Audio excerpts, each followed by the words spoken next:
Hey everyone, so you're starting with Java. That's awesome.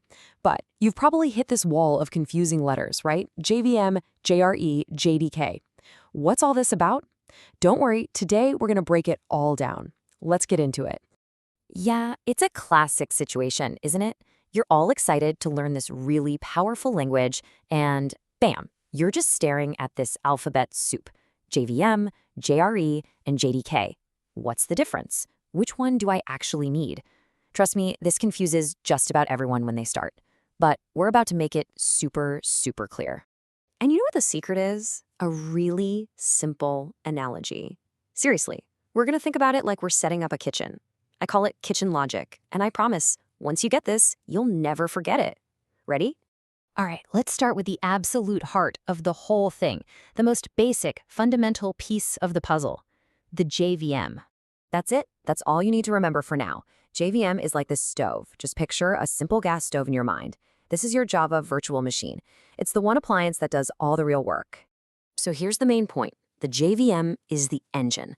It's the workhorse, you know? After you've written your Java program and it's all compiled, the JVM's the thing that actually takes that code and makes it run. It's just like a stove. You give it the ingredients and it cooks the meal. You give the JVM your code and it runs the application. No stove, no cooking. Simple. And no JVM, no Java programs running. It's really that straightforward. Okay, so we've got our stove, but a stove just sitting by itself in an empty room, that's not very useful, is it? It needs a place to live, an environment. And that brings us to the JRE. Right. So if the JVM is our stove, then the JRE, well, the JRE is the whole kitchen that the stove sits in.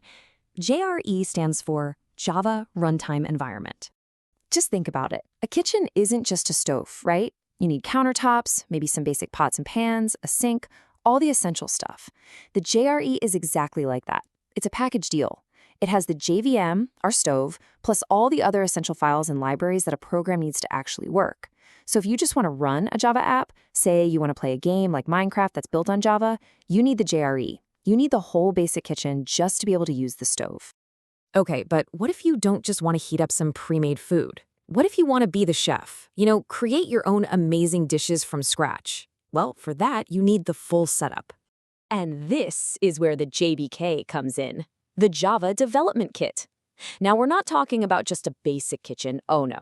This is the full professional kitchen setup, the kind a master chef would use. So the JDK is the whole package for people like us, the developers.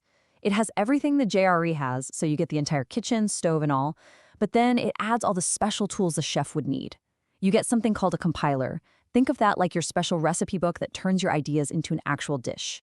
And you get a debugger, which is kind of like a friend who tastes the food and tells you if something is wrong. So to put it simply, if you want to write and create your very own Java programs, you absolutely need the JDK.